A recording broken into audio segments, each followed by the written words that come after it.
Hey, hey, hey. Time for another out of this world story from our space.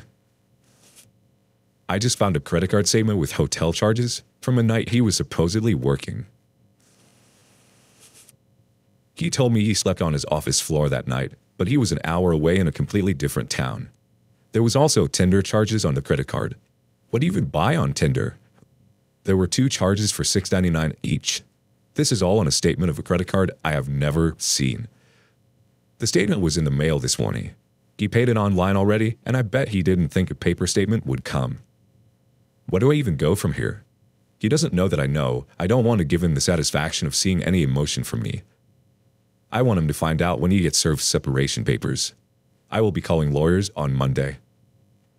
The worst part is, we have a 1-year-old son. I feel so bad for him. We're also living in military housing, so I don't know how or if I can kick him out, or if I can leave and go back to my home state with my son. I have a good job here, so I don't even know if I would want to do that. I'm sorry this post is so jumbled. I'm really in shock right now. Although I suppose I shouldn't be since he does have a history of talking inappropriately with women. I just never thought he'd do this. Any advice on how to get through the first couple days after finding out? I feel like I'm going to throw up. Update 1.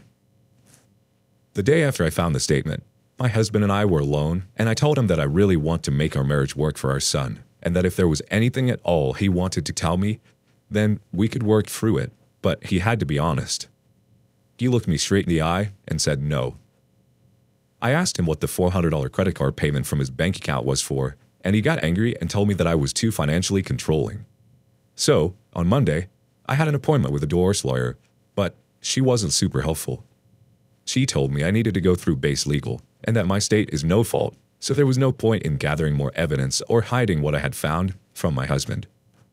I wanted him to feel even 1/100th of the way I felt when I found the credit card statement, so that night when I got home, right before we were supposed to have dinner with his parents, so he had no time to respond, I whispered to him that I found the credit card statement and that I had a divorce lawyer.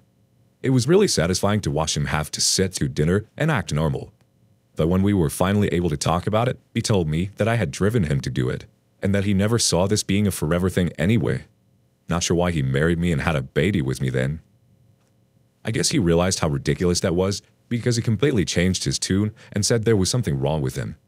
Maybe this could be a low point for him. He'll get therapy, etc. But it's been 2 months and I haven't seen any concrete actions from him. We are still living in the same house for now, but he sleeps on the couch. I don't know. I feel really stuck. I don't want to be a single mom, but I don't want to be with him. I told him the other night that I'm not in love with him anymore, but he still acts like we're trying to make it work, and I just go along with it because it's easier. When our lease is up in May, I will have to figure something out. I kind of feel bad posting here because he wasn't having an affair, but since he's coming back from deployment in July, these are the things I know he's done. Got multiple messages that I can't prove had happy endings, but he got out cash for them and hid them from me, so I can only assume. He's messaged ex-girlfriends and other women asking for nudes. She was nice enough to send me a screenshot. He had a Tinder profile and was actively trying to find someone to bring back to his hotel room, but says he never found anyone. He did admit to buying condoms, though. It makes me wonder what he's done that I don't know about and if he was ever faithful to me. We were long distance before he came back from deployment, so he could have been hiding things from me easily. I feel like my whole marriage is a lie. Edit. Someone mentioned rub mats to me and it made me remember this credit card charge I could never figure out. It was from RMax Pay and nothing was coming up on Google. I now know for sure that he was paying to look up reviews for sex workers. I'm glad I made this post because I'm so disgusted now and I want him gone. Sad final update.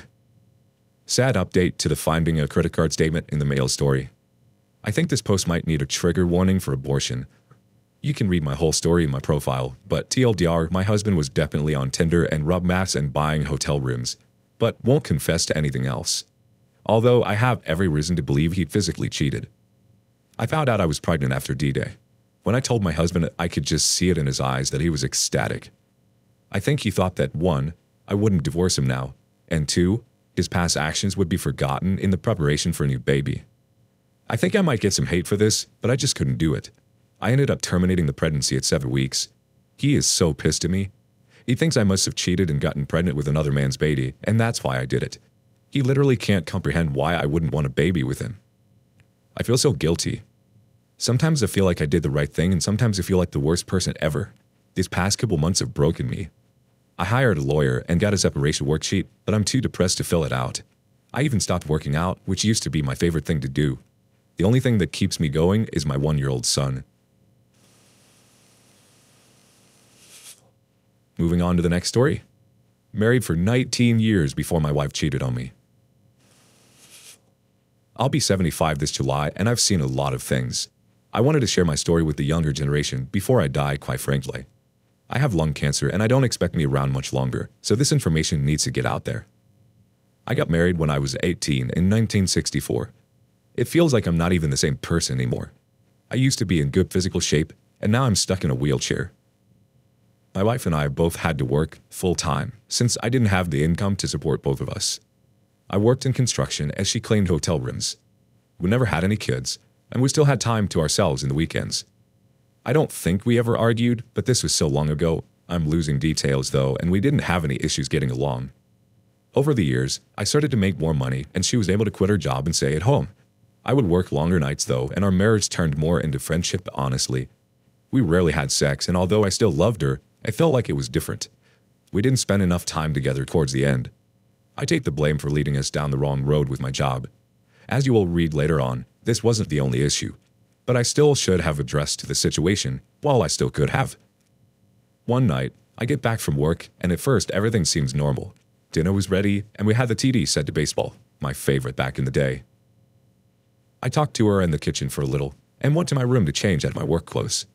When I went in there, I found a box of condoms on my nightstand. I started to panic because I had a vasectomy years before this and never used condoms. I immediately asked my wife about them, and she couldn't think of an explanation in time. She started crying and came clean about the cheating.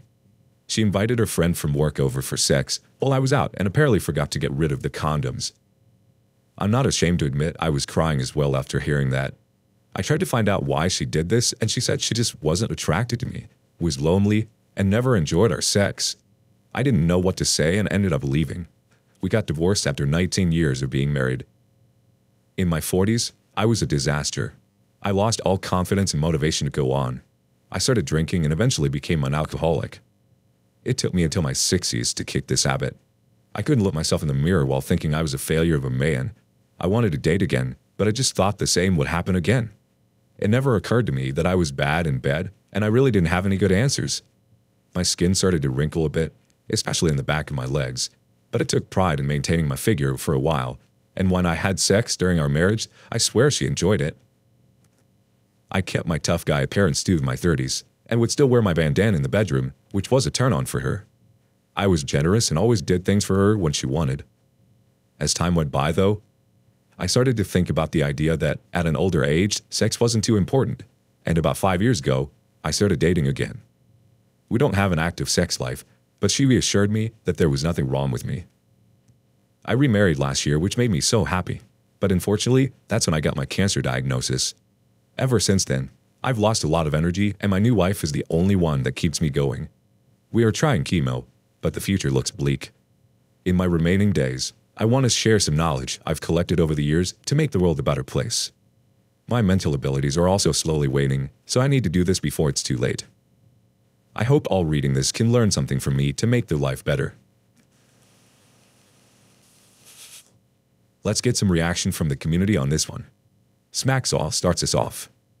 It's a shame no one told you years ago, but she used the classic manipulation technique of deflection. When someone is caught red-handed, they instead find a way to blame or diminish the empathetic person who cares. By doing so, she makes it not about her anymore. Instead of you being in the mindset to make her face her consequences, she retains power over you by making you feel like crap. I don't know if it will give you closure, but please find justice for yourself before it's too late. Best wishes to you, sir.